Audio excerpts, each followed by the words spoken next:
Hey there, this is Mr. Icarus, and welcome to yet another edition of Doom Mod Madness. This time round, we are checking out Caco Invasion. That's right, they have risen up, and they are taking back what's rightfully theirs. I have no idea what I'm talking about. This is essentially a Horde mode style mod where you have to fight off successive waves of variously shaded Cacodemons. Come in all shapes and sizes, mostly round, actually, come to think of it, in terms of shapes, but they do a variety of interesting things. Some of them will cough up water at you, which is what I imagine these guys are doing, but I imagine it's high pressure water if it's going to actually do any damage to you. You get some Cacos that will throw up rocks at you, and some various others that will puke BFGs, poison. There's a Caco for everyone in Caco Invasion. In terms of what you have at your disposal in order to take on the Cacodemon Horde, you'll have noticed that we've plonked down a turret on the deck here, and turrets do come in a number of varieties, not just the standard machine gun turret here. You can also get rocket turrets, you can also get flame turrets, which are pretty cool, and one of the neat things about turrets in this is that they do aggro the enemy. They can be destroyed by the Cacos, and as a result, they can serve as quite a useful distraction sometimes if the Horde getting a little overwhelming. Means you can scoot around and hoover up supplies if the need be. Unfortunately, the cannons on this ship, despite being fully functional, aren't really all that effective when it comes to holding back the Horde here. Now, you're much better off just sticking with your more conventional weaponry. Even the pistol here is a much better shout, especially when you factor in its alt-fire capabilities, which, as you can see, turns most Cacos here into a rather pleasing shower of gory bits. Interestingly, the majority of weapons here actually share the same ammo pool for the alt-fire modes, which means you don't have to run around hunting for specific ammo types, just these green orbs, and you'll be safe in the knowledge that no matter which weapon you're wielding, you'll still be able to reel off a rather powerful attack. Surprisingly, Caco Invasion actually gives you full unfettered access to every single gun in this mod right from the word go. So if you chose, you could barrel through the entire stage here with the chain gun. You could ignore the pistol entirely, but the trade-off here is that you've got to be aware of how much ammo you're expending on the small fry, because at the end of all of these waves, the number of which vary from stage to stage, you will of course have to take on a boss Caco.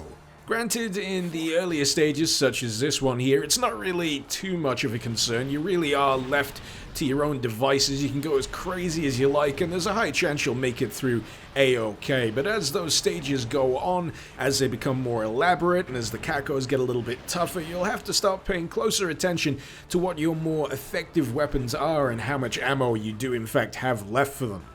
As you can imagine, having to fight through wave after wave after wave of Caco variants across multiple stages, even with a full unlocked armory of weaponry, can get a little tedious after a while, which is why I have to give particular credit to the structure of the stages themselves here. You'll typically find that after a wave or two, stages will generally start to expand, to open up, and allow you to explore deeper into their environment, and this allows for a nice little sense of progression, as well as an organic way of offering the player additional supplies for their weaponry. Keeping your ammunition well stocked is only part of the problem, however. You've also got to keep an eye out for usable inventory items such as health potions, turret crates, and various other bits and bobs. And out of all of those, the health potions are probably the most intriguing aspect, because unlike most other mods and standard vanilla Doom gameplay, you don't automatically use a vial here when you run over it. You have to actually select it in your inventory and then use it in order to top up your health. Naturally, it's awkward as all hell, as anyone who's ever had to use the inventory in the middle of battle will attest. I mean, look, it's tiny! This is what I get for playing on a high resolution. Can't blame the mod for it though, that's clearly something that's just my own damn fault. But in terms of other inventory-based aspects at play here, we've also got this particular power-up, which is the Salvation Sphere in the tiny little inventory at the bottom there. And this is an item that seems to be there to mitigate the awkwardness of having to use health through the inventory bar. And what this does is basically save your life. So if you drop down to 0 and you've got an active salvation sphere, it will teleport you back to the nearest checkpoint or to the start of the map and give you a full bill of health. Basically a second chance. You could almost equate it to a life system of sorts. But as far as I can tell you, we're only really allowed to have one of them at any given time. These are items that I don't believe actually stack.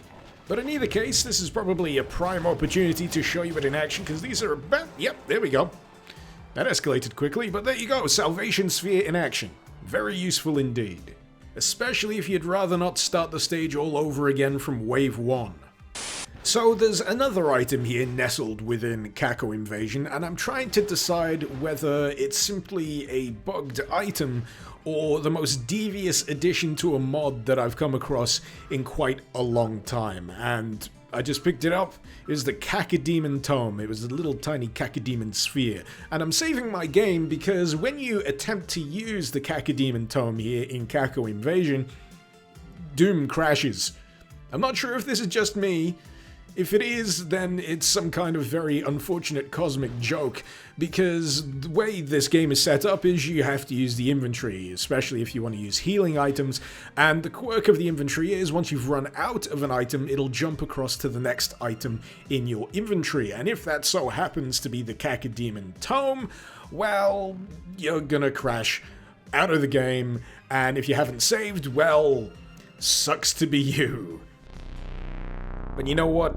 It actually gets more devious than that, because you can actually pick up more than one of these things, and they'll take up multiple slots in your inventory, waiting just for that one little accidental slip of the finger where you'll hit enter on a Caco tome, and guess what? You've crashed again. It's evil. Pure evil.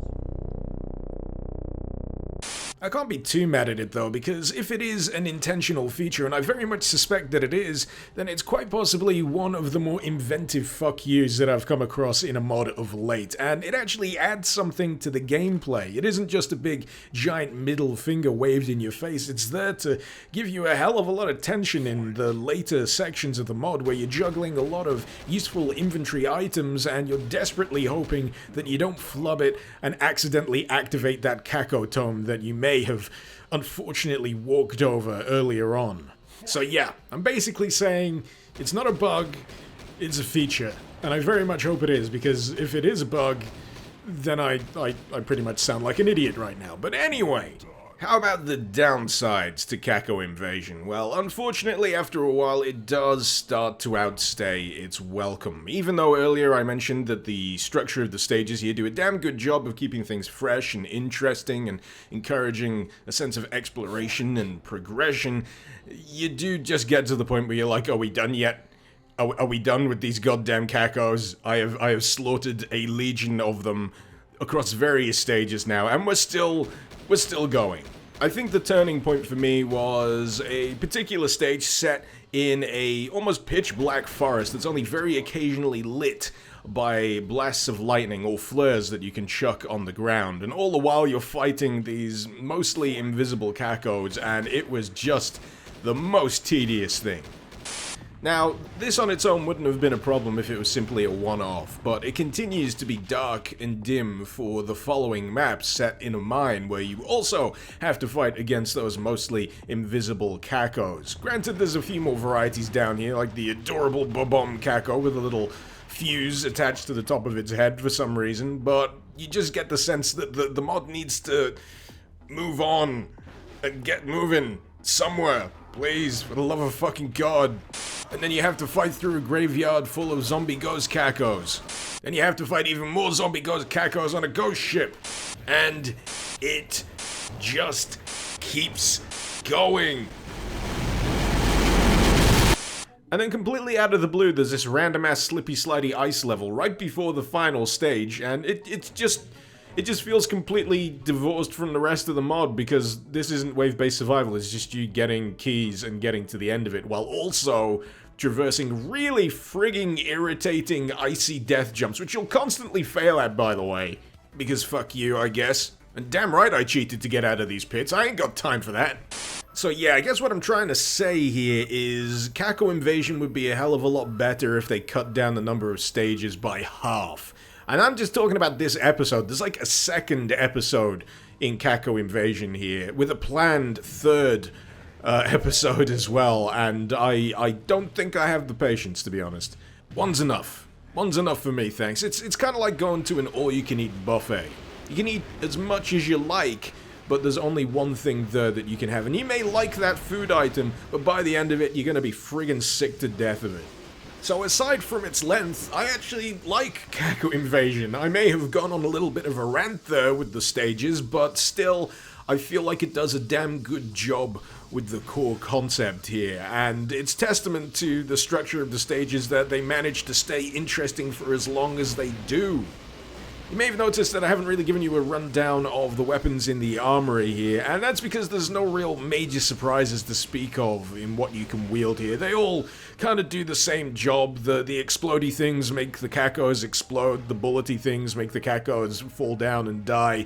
There's nothing over the top or crazy. You pretty much know what to expect. Chain guns, rifles, pistols, rocket launchers, the occasional energy weapon. There is a freeze gun in there as well, but it's probably one of the least satisfying things to use because they don't go splat quite as nicely as they do when you have high explosives on hand. But yeah, you'll soon figure out which weaponry you'll prefer to lean on the most. I mean, as far as the footage goes, I really have a soft spot for this rocket launcher here. It's pretty sweet. As for maximum enjoyment, I'd probably say bring a friend. This strikes me as a mod that would be best enjoyed with buddies. Definitely a mod that's more suited to co-op gameplay than single player, and it'll probably make the amount of stages and waves you have to fight through a lot more bearable if you've got a buddy alongside you. It's definitely something that I'd advise in bite-sized chunks if you're playing solo.